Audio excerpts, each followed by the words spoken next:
नमस्कार साथियों, गाम राम और इंडिया वोटर में आप सबका स्वागत है। अभी हम भाई विजय गोदारा हैं जो बड़े ज़बरदस्त विश्लेषक सिद्ध हुए हैं इन आदमपुर उपचुनाव में। आपने इनकी वीडियो देखी भी होगी पहले। इन्होंने जो आंकलन, हम ओपिनियन पोल के थ्रू कहेंगे या एग्जिट पोल के माध्यम से जो आंकलन किया था, स्टिक बैठा है। और हम ये कहेंगे कि जिस व्यक्ति ने सट्टा बाजार की नींद उड़ा दी वो विजय भाई गोदारा है। और हम जो एक सहयोगी के तौर पे हम यहाँ आदमपुर विधानसभा में काम कर रहे हैं, तो बड़ा अच्छा लगता है जब इस प्रकार से हम सारे मिलकर के कोई एक योजना बनाते हैं और वो आप तक पहुँचाते हैं, ताकि एक ऑथेंटिक और बिल्कुल जो नज़दीक वाली बात हो तो वो आप तक पहुँच पाए। तो सब भाई विजय, हाँ जी, सबसे पहले तो मैं आपको बहुत शुभकामना दूंगा, बहुत बधाई दूंगा कि आपका वो कैसा आंकलन रहा जिसने सब आंकलन फेल कर दिए, सट्टा बाजार आपसे पूछ के काम करने लगे। पहली बात तो सर आपका बहुत बहुत धन्यवाद जो आप यहाँ बैठे हैं। आप भी पहले इलेक्शन से पहले मेरे को मिले थे वहाँ। जी जी, अपनी मुलाकात हुई थी, गांव में ही आप गए थे और मैंने कहा था मेरा भी चैनल है, मैं भी ये सर्वे कर रहा हूँ। हाँ हाँ हाँ हाँ, तो मैंने पहले वीडियो बनाई थी ये, जैसे कि आप वहाँ गाँव में गए थे, मैंने आपकी वीडियो बनाई थी। तो हर गाँव में मैं गया, मैं इलेक्शन से पहले गया, जब तक इलेक्शन की घोषणा ही नहीं हुई थी। तो हम पूछ रहे थे लोगों की कांग्रेस का कैंडिडेट कौन होना चाहिए, या बीजेपी का भैया ठीक रहेंगे या कुलदीप रहेंगे, कौन से तो वो लेके मैंने वीडियो बनाई। तो उसमें क्या था कि जो सामने आते हैं ना लोग, जो वीडियो बनाते हैं जब हम, अच्छा, तो उसमें ज़्यादा या तो वो बीजेपी के पक्ष वाले लोग होंगे वो माइक पे बोलेंगे, या जो कांग्रेस के पक्ष वाले होंगे वो बोलेंगे। जो मध्यम वोट है, जो चुप वोट है, न्यूट्रल वोट है, वो बोलते नहीं है। तो मैंने फिर ये जो अपने को तो रिपोर्ट निकालनी थी एक्चुअल, जी जी, क्योंकि मैं इलाहाबाद भी गया था, वहाँ मेरे पास कैमरा वगैरह ये नहीं था पहले, मैंने अभी बाद में ये चैनल बनाया। तो जो इलाहाबाद की रिपोर्ट थी वो मेरी 60% सही थी। उससे पहले मैं बड़ौदा गया था। तो जितने भी चुनाव हुए हैं आज तक, जो भी मतलब 2011 से 2011 में जो कुलवीर बेनीवाल और रेणुका का उपचुनाव हुआ था, मैं उस इलेक्शन में कुलवीर के साथ ही था। तो मैंने हर एक गाँव निकाला, तो मैंने बताया कि आप 28,000 वोटों के करीब रह रहे हो और उतने ही वोट मिले थे। उसके बाद में मैंने हर चुनाव कवर किया। उस टाइम ये वीडियो वाली यूट्यूब चैनल वगैरह नहीं थे, मतलब आप ऐसे ही कागज पेन पे ही कर रहे थे। हाँ, अपने कागज पेन पे रिपोर्ट कर रहे थे। तो मैं पंजाब ही गया था, मतलब मैंने हर चुनाव कवर किया और लगभग अपनी रिपोर्ट कभी आज तक कभी ऐसा हुआ नहीं कि उसमें कोई दिक्कत आई। तो यही मैं बात करने के लिए हम आप बैठे हैं आज कि अनेकों जो मीडिया से भाई यूट्यूब पे काम करने वाले गांव-गांव जा रहे थे, लोगों से बातचीत कर रहे थे, मिल रहे थे, खूब सारे लोग भड़क भड़क के बात कर रहे थे। आपके एक तो हमने वैसे ज़्यादा वीडियो नहीं देखे, दूसरा आपने ऐसा क्या तरीका अपनाया कि जिससे आप, एक बार तो मैं चाहूँगा कि आप वो बताइए कि आपका एग्जिट पोल क्या था, ओपिनियन पोल क्या था और रिजल्ट क्या है, फिर उस पर हम बात करेंगे। हाँ, जरूर। मैं ये देखो जी, मेरा था ओपिनियन पोल 31 तारीख को जी, जिसकी खूब चर्चाएं हुई थी और काफ़ी वो पॉपुलर रहा था। इसमें मैंने बताया था जी ये पूरा ओपिनियन पोल। हाँ, ओपिनियन पोल जी, चुनाव से पहले 31 तारीख को, 1 तारीख को खट्टर की रैली थी अपने यहाँ, 31 अक्टूबर की बात है। हाँ, 31 अक्टूबर को। तो मैंने ये मोटा मोटा बताया था कि 1,18,000 वोट हैं, 1,18,370 लगभग पोल होंगे, 1,30,000। ठीक। तो 1,30,000 में से 12 में तो ये सारी पार्टियां रह जाएंगी, आम आदमी पार्टी, एनएलडी वगैरह। 1,18,370 वोट पोल होंगे, 67,535 वोट, 67,535 वोट इसको बीजेपी को आएंगे। अच्छा, और 50,835 वोट कांग्रेस को आएंगे। अच्छा 16,000 और ये 700-800 जोड़ में ये क्या है, हाँ, मतलब 700-800, 16,700 या 800 बीजेपी लीड करेगी। ये आपने ओपिनियन पोल दिया था चुनाव से पहले 31 तारीख को। तो ये देखिए कितना स्ट्रिक्ट ओपिनियन पोल है कि भाई ने 31 अक्टूबर को बता दिया था कि लगभग बीजेपी को 67,000 वोट के आसपास मिलने वाले हैं। और ये मैंने इसमें जोड़ा था कि यहाँ 1,000-1,500 का मार्जिन इसका कांग्रेस का बढ़ सकता है। क्योंकि ये देखो बालसुंद में मैंने लिखा है, बालसुंद कुर्डा राम नंबरदार है, वो 2,500 से 3,000 वोट लेके आ रहे हैं। अच्छा, और इसमें कुछ भव्य 2,000 से 2,500 और जेपी है जो 1,800 से 2,300। तो जेपी तीसरे नंबर पे जा सकते हैं, लेकिन इसका ये भव्य तीसरे पे चले गए अब जो परिणाम आया है, और जेपी वहां से दूसरे पे खिसक गए। ये इनका ऊपर नीचे हो गया। तो ये ज्यादा जो वोट है ना, जो कुलदीप के वोट में डेंट ना, पहले ऐसा लग रहा था कि पूरा नंबरदार सिर्फ जेपी को ही डेंट करेंगे ज्यादा, लेकिन उन्होंने साथ में साथ कुलदीप को भी डेंट किया है, जो भव्य के वोट है उनको भी डेंट किया है। तो ये लगभग 1700 कितने हैं वो भी आंकड़ा है जो अपना फिलहाल का 2727 है। नहीं ये अपने यहाँ से बालसमंद से इसको कूड़ाराम जी को 2727 वोट नहीं, वो तो कुलराम को ठीक है उतने अपन मान रहे थे, लेकिन इसमें अपन देखा ना इसको बालसमंद से बालसमंद ये रहा 1786 ये 1786 जो जेपी को वोट हम मान रहे थे 1800 के करीब, वहाँ वो भव्य को चले गए और वो आगे निकल गए। ये यहाँ 1000 का आपका मतलब आंकलन ये हेरफेर हुआ। हाँ हेरफेर हो गया, ठीक है। और ये यहाँ क्या है कि बालसमंद मैंने बहुत टाइम लगाया, लगभग 1 दिन गया मैं, 2 दिन 3 दिन तक मैंने बालसमंद की पूरी रिपोर्ट निकालने की कोशिश की, लेकिन बालसमंद गांव ऐसा गांव है, बड़ा गांव है, हर प्रकार के वहाँ लोग हैं, बहुत बड़ा गांव है, तो वहाँ से पूरी रिपोर्ट मतलब क्लियर नहीं हो रही थी। तो ये यही आइडिया था, और ये कुलर नंबरदार को तो मैंने पहले कहा था कि 1 नंबर रहेंगे, तो लगभग इतने वोट इनको 2500 से 3000 के बीच में। ये एक बार हम और ये मैंने ये बताया था, ये देखो अगर बीजेपी कम रहती है तो कम से कम बीजेपी 64,000 से नीचे नहीं जाएगी। अच्छा 64,000 आपको लग रहा है भी, अगर थोड़ा वो ऊपर नीचे भी होता है तो 64 से कम नहीं जाएगी। हाँ ठीक है। और ज्यादा से ज्यादा कांग्रेस 52,000। अच्छा मैंने ये वीडियो में बताया था कि 12,000 से कम जीत नहीं होगी, 12,000 से प्लस कितनी हो सकती है। हाँ, ये था ओपिनियन पोल। अच्छा, और इसमें मैंने बताया था आम आदमी पार्टी 3,000 से 4,000 के बीच में रहेगी। अच्छा ठीक तो लगभग वही आंकड़ा बैठ रहा बिल्कुल बिल्कुल। और आईएनएलडी 5,000 से 6,000। 5200 आए। हाँ एक्स्ट्रा 3,000 से 3,500, इनमें थोड़ी बढ़ोतरी ज्यादा होगी। 5,000 गए। हाँ ये 5,000 ज्यादा चले गए। जी। ये तो आपका हो गया ओपिनियन। एग्जिट पोल आपका क्या था? इसके बाद में मैं कुरुक्षेत्र था 5 तारीख को, 4 को मैंने शाम को एग्जिट पोल तैयार किया था और मैं पेपर देने चला गया था वहाँ कुरुक्षेत्र। तो मैंने वहाँ वो वाईफाई की सुविधा वगैरह वहाँ थी नहीं, और वो रेंज वहाँ बड़ी कम थी, स्कूलों में वो जंपर लगा रखे थे। हाँ, तो वहाँ मैंने जो लीड बताई थी लगभग गाँव की वो सेम ही थोड़ा बहुत ऊपर नीचे हुई है। लेकिन मैंने वहाँ लीड दी थी 21,800 की तो कांग्रेस को। अच्छा। और 6,350 यहाँ कांग्रेस को। तो इसमें से ये निकालने 21,800 बीजेपी को दी थी और 6,300 के आसपास कांग्रेस को दी। तो ये माइनस किया आपने फिर इनमें से, तो 15,550 से यहाँ बीजेपी जीत रही है। ये आपका एग्जिट पोल था। चुनाव होने के बाद आपने लोगों से बातचीत की। 5 तारीख को मैंने वीडियो डाला भी है मेरा फेसबुक पे। हाँ। मैं गाड़ी में बैठा था और मैंने वहीं से ये वीडियो, मैंने कहा था कि मिनिमम 14,000 और ऊपर से 18 तक भी जा सकती है। अच्छा। और ये बताया था कि 15,550। तो बिल्कुल ये तो 200-300 के अंतर में आ गए। वहां तक बिल्कुल आप सारे साथियों देखने वाले भाई विजय गोदारा हैं, बड़े जबरदस्त विश्लेषक हैं। इंडिया वोटर के नाम से इनका यूट्यूब पे और फेसबुक पे चैनल है। तो आपको अगर राजनीति से जुड़े हुए, चुनाव से जुड़े हुए सटीक आंकड़े चाहिए तब भाई को जरूर फॉलो कीजिए। और जो वो बाहर से आ रहे थे ना यूट्यूबर वगैरह जो बता रहे थे कि बहुत मामूली है वो यहाँ की जनता को वैसे समझ नहीं पाए। ये नहीं कहेंगे, कई कह रहे कि फेक थे, यूं थे, उनको नहीं कहेंगे, उनका आकलन सही नहीं बैठ पाया, क्योंकि वो उधर आए थे, इधर शायद उन गांव में नहीं गए होंगे। जो मैं एक गांव में गया हूँ, फिर मैं टीटीसी में एक बूथ है, शायद वहाँ कोई यूट्यूबर नहीं पहुंचा। टीटीसी के अंदर जाके है वहाँ वो जो रिहायशी कॉलोनियां है वहाँ के 98 नंबर बूथ है वहाँ। मैंने वहाँ पता किया कि 2 बूथ होने चाहिए यहाँ, लेकिन उन्होंने टीचर ने बताया कि यहाँ जी 98 नंबर है।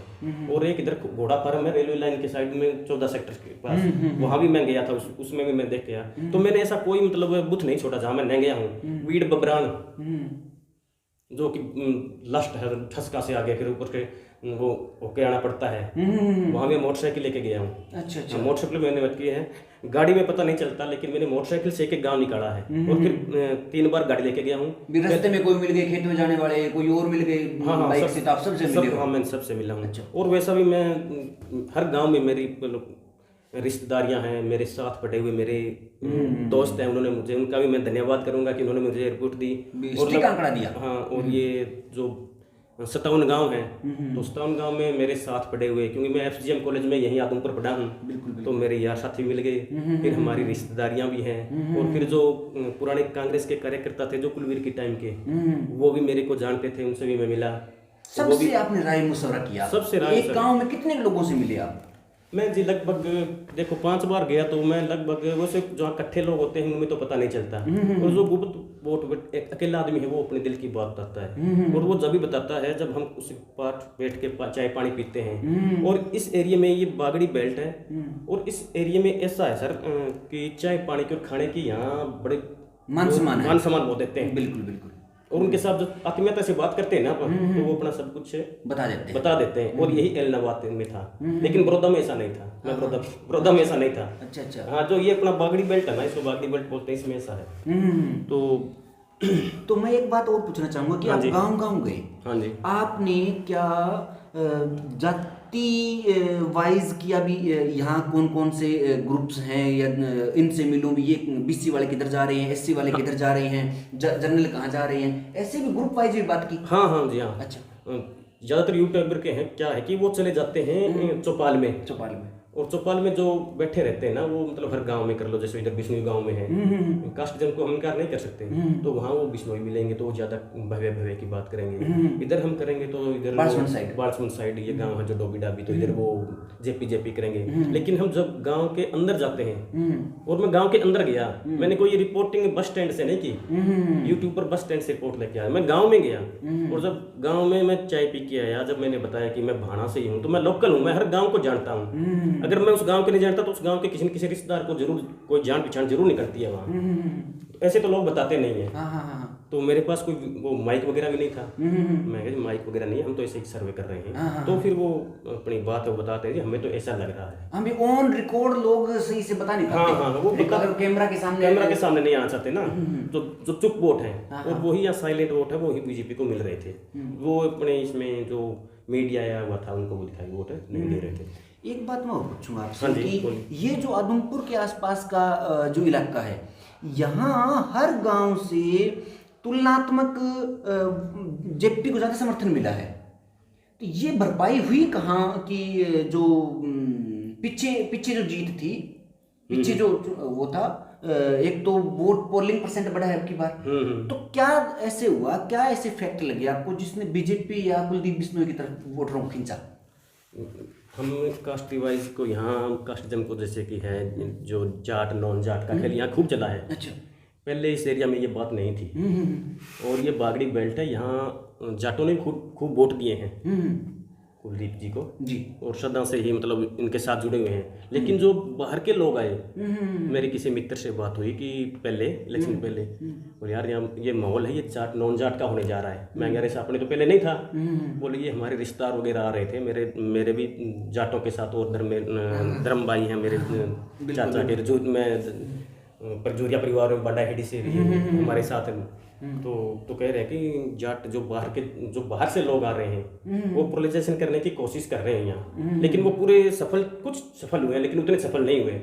तो जो इधर का एरिया है बिश्नोई बेल्ट का, तो इधर जो नॉन बिश्नोई वोट है उनमें जेपी जरूर सेंध लगा पाए हैं, लेकिन उधर उनको उतना ही, वो जब जाट नॉन जाट का सा उधर मामला चला, तो वो जो दूसरे वोट हैं जो एससी के, हाँ, वो वोट उनको को मिले। हाँ, वो नाराजगी थी लोगों की। एक बात और बताऊंगा आपको, जब मैं एरिया में गया तो पहले लोग उसको गाड़ी देते थे कि आग नहीं आया, ये खड्डे पड़े हैं, काम नहीं करवाया यहाँ कुलदीप ने, हम इसको वोट नहीं देंगे ऐसे वैसे। लेकिन जब चुनाव जो चढ़ता गया, यार है तो अपना ही है, तो उधमपुर से ये जब भी यहाँ क्या करेगा, लोगों का मतलब वो माइंड उनका फिर वो डाइवर्ट हो गया। और वो जो यूट्यूबर है वो इस बात को पकड़ नहीं पाए। और मैंने पहले भी कई 1-2 मित्र अपने राजस्थान से आए हुए थे कि ये इतनी नफरत है। मैं ये जी नफरत जरूर है, वो नाराजगी जरूर है, लेकिन ये वोटों में तब्दील नहीं हो पाएगी।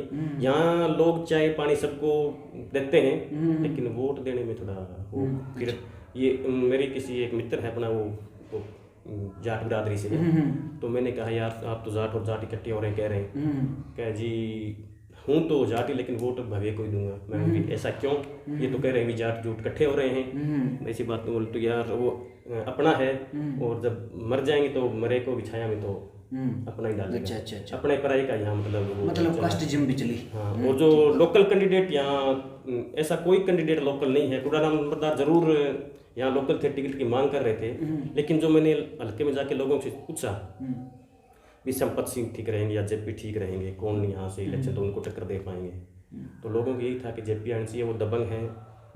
हाँ, कुड़ा नंबरदार बालसमंद में आसपास के उनका प्रभाव, लेकिन इधर उनका प्रभाव नहीं है। आज तक ऐसा कोई खूंटा इनके खिलाफ, इस परिवार के खिलाफ भी पक्का नहीं है। कभी कोई चुनाव लड़ लिया, कभी कोई चुनाव लड़ लिया, तो यहाँ जो भी चुनाव लड़ते हैं वो या तो उधर चले जाते हैं या यहाँ से मैदान ही छोड़ जाते हैं। तो लोगों के पास कोई ऑप्शन नहीं था। आप तो गांव-गांव गए हो, भजनलाल जी के नाम से वो लोग अभी तक याद कर रहे हैं। और सरकार का कितना रोल रहा इस चुनाव में, ये जो बढ़त है या वोट जो मिले हैं, सरकार का कितना रोल रहा है? सरकार को लोगों ने दिमाग में रखा भी सरकार है तो वोट दें। हाँ बिल्कुल बिल्कुल, ये बात आपकी बड़ी सही प्रश्न किया आपने। लोग मान लो आप जैसे कि 63,000 वोट आए थे पीछे कुलदीप को, तो मतलब इनमें कर लो आप 12-13 हज़ार वोट तो जो कांग्रेस के मान लो आप, इतने वोट है क्योंकि वो सत्येंद्र सिंह खड़े हुए थे, 10,122 वगैरह कुछ वोट आए थे, और संपत भी चुनाव लड़ा था यहाँ से, तो संपत को इतने ही लगभग वोट आए थे। तो आप उसमें से उतने वोट कम कर देते हैं तो 50,000 के वोट लगभग कुलदीप के रह जाते हैं। तो वो उनको जो डेंट लगा कांग्रेस के वोट जो चले गए थे, तो बीजेपी ने उनकी भरपाई कर दी वहाँ। अच्छा, वो बीजेपी वाले वोट आ गए। तो बीजेपी का वोटर ऐसा है जो उनको मन है कि बीजेपी को देना है, तो वो बीजेपी से ऐसा नहीं होता कि सारा किसी को और वोट किसी को। ये जो उनका संगठन है ये बड़ा जबरदस्त है बीजेपी का। हाँ हाँ, और ये कमल के निशान को ही देते हैं कि भव्य को, इस बात का इनको फायदा हुआ है, और ये लीड है ये 67 तक चली गई। जेजेपी का कितना वोटर, जो गठबंधन है कुलदीप को कितने वोट आए जेजेपी के? जेजेपी को जैसे कि 15,457 वोट आए थे पहले, उसमें से आप मान के चलियो कि वोट इसमें से कुलदीप को वो वोट ज़्यादा तो नहीं, लेकिन 2-3 हज़ार वोटों का फायदा हुआ जो यहाँ आए। अच्छा अच्छा, दुष्यंत आए, मेनू बेनीवाल ने भी अपनी, उनकी जेपी दलाल हैं, उनकी वजह से मतलब जो कुछ वोट हैं जो मतलब वो कांग्रेस को भी नहीं देना चाहते थे, वो इनसे भी नाराज थे, मतलब वो डिसाइड नहीं कर पा रहे थे। और जैसे ही दुष्यंत मैदान में आए तो यहाँ लगभग 2 से 3 हज़ार वोटों का फायदा बीजेपी को हो गया। तो ये विजय भाई ने बिल्कुल बहुत स्टिक जो विश्लेषण किया, और वो कार्ड में बताया भी उन्होंने इनमें और जो और अन्य लोग जो विश्लेषण कर रहे थे उनमें अंतर क्या था। तो विजय भाई और कुछ आप अपनी तरफ से बताना चाहो हमारे दर्शकों को? मैं तो ये कहना चाहता हूँ जी, जो अपना ये बागड़ी बेल्ट है इसमें जो ये हुआ है ना, जो पोलराइजेशन की बार कोशिश हुई है, ये बिल्कुल गलत है। यहाँ बहुत ज़्यादा भाईचारा है। जैसे कि आप ले लीजिए अब गांव खैरनपुर में जो स्कूल का मैटर हुआ था, तो उसके बाद में जैसे कि पूरा बिल्कुल ऐसा हो गया। तो ये बातें पोलराइज करना ये अच्छी बात नहीं है समाज में, किसी भी सभ्य समाज को ये बात शोभा नहीं देती। और ये इसका नुकसान जो है वो आगे चुनाव में कौन किसको होगा ये देखते हैं, लेकिन वो ये जो जाट नॉन जाट ये भाईचारा मतलब एक कोशिश करने वाली राजनेताओं की, ये मेरे को लगता है कि ये ठीक नहीं है। सभी भाई हैं आदमपुर, सभी मतलब आपसी मेल जोल से यहाँ मान सम्मान करते हैं, जो भी बाहर से आए उनको अच्छा खाना पिलाना करते हैं, बहुत बढ़िया मतलब मेल जोल है लोगों का। लेकिन ये की बार थोड़ा इसमें पहले नहीं था ये, अब की बार हुआ है। हाँ हाँ। अच्छा। और जो यहाँ कांग्रेस को मतलब अगर और कोई होता ना, जेपी को छोड़ के, जेपी ने यहाँ टक्कर दी है, और ये 50,000 के वोटों के ठोकर मार रहे हैं, जो 50,000 वोट मतलब ऊपर आ रहे हैं इनको, 51 कितने 51,000 कुछ 51,778 वोट आए हैं। तो ये जेपी ने मुकाबला जरूर बना दिया इनका।